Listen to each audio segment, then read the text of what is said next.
ನಮಸ್ಕಾರ ಸ್ನೇಹಿತರೆ, ನನ್ನ ಈ ಚಿಕ್ಕಬಳ್ಳಾಪುರ ಆದಿಯೋಗಿ ಪ್ರವಾಸದ ಭಾಗವಾಗಿ ಮೊದಲಿಗೆ ಕೆಂಪೇಗೌಡ ಇಂಟರ್ನ್ಯಾಷನಲ್ ಏರ್ಪೋರ್ಟ್ ಟರ್ಮಿನಲ್ 2 ನೋಡೋಕೆ ಹೋಗ್ತಿದ್ದೀನಿ. ದಾರಿ ಮಧ್ಯೆ ನಮ್ಮ ಬೆಂಗಳೂರಿನ ನಿರ್ಮಾತ ನಾಡಪ್ರಭು ಕೆಂಪೇಗೌಡರ 108 ಅಡಿ ಎತ್ತರದ ಸ್ಟ್ಯಾಚ್ಯೂವನ್ನು ಕಾಣಬಹುದು. ಇದು 98 ಟನ್ಗಳ ಒಂದು ಬಂಗಾರದ ಮಿಶ್ರಣ ಲೋಹದಿಂದ ಮಾಡಲ್ಪಟ್ಟಿದೆ.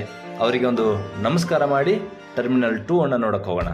ಸ್ನೇಹಿತರೆ, ನಮಗೆಲ್ಲ ಗೊತ್ತಿರೋ ಹಾಗೆ ಬೆಂಗಳೂರು ಒಂದು ಗ್ಲೋಬಲ್ ಹಬ್. ಸೊ ಹಿಂಗಾಗಿ ಈ ಕೆಂಪೇಗೌಡ ಇಂಟರ್ನ್ಯಾಷನಲ್ ಏರ್ಪೋರ್ಟ್ನ ಮೊದಲನೇ ಟರ್ಮಿನಲ್ 1ರಿಂದನೇ ಈ ವಿಮಾನಗಳ ಸಂಚಾರವನ್ನು ಮ್ಯಾನೇಜ್ ಮಾಡೋದು ಕಷ್ಟ ಆಯಿತು. ಸೊ ಹಾಗಾಗಿ ಟರ್ಮಿನಲ್ 2 ಅನ್ನು ನಿರ್ಮಾಣ ಮಾಡಿದರು.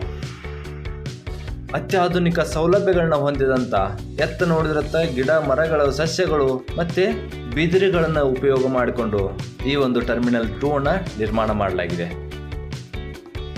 ಬೆಂಗಳೂರಿಗೆ ಇದ್ದಂಥ ಹೆಸರು ಗಾರ್ಡನ್ ಸಿಟಿಯಿಂದ ಪ್ರೇರೇಪಣೆಗೊಂಡು ಈ ಒಂದು ಟರ್ಮಿನಲ್ ಗಾರ್ಡನ್ ಟರ್ಮಿನಲ್ ಕೂಡ ಅಂತೇಳಿ ಕರೀತಾರೆ. ಯಾಕಂದರೆ ಅಷ್ಟೊಂದು ಗಾರ್ಡನ್ ಒಂದು ರೀತಿಯಾಗಿ ಕಾಣುತ್ತೆ ಇದು.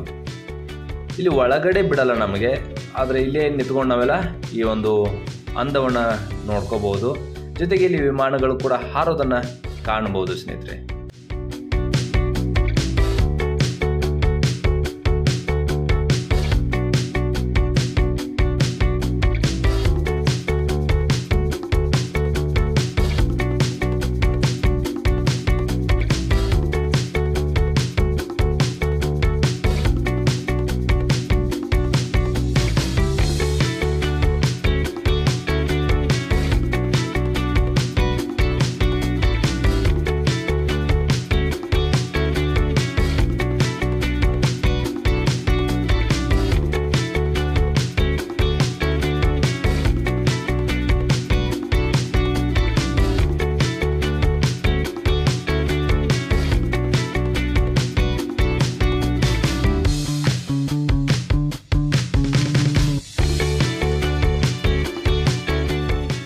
ಇದು ಸ್ನೇಹಿತರೆ ಟರ್ಮಿನಲ್ 1 ಮುಂಚೆ ಇದ್ದದ್ದು. ಇದು 1ರಿಂದಲೇ ಮ್ಯಾನೇಜ್ ಮಾಡೋಕ್ಕಾಗದೆ ಇದರ ಸಲುವಾಗಿ ಟರ್ಮಿನಲ್ 2 ಅನ್ನು ನಿರ್ಮಾಣ ಮಾಡಿದೆ. ಇದಿಷ್ಟು ಸ್ನೇಹಿತರೆ ಕೆಂಪೇಗೌಡ ಇಂಟರ್ನ್ಯಾಷನಲ್ ಏರ್ಪೋರ್ಟ್ನ ಒಂದು ಚಿಕ್ಕ ಮಾಹಿತಿ.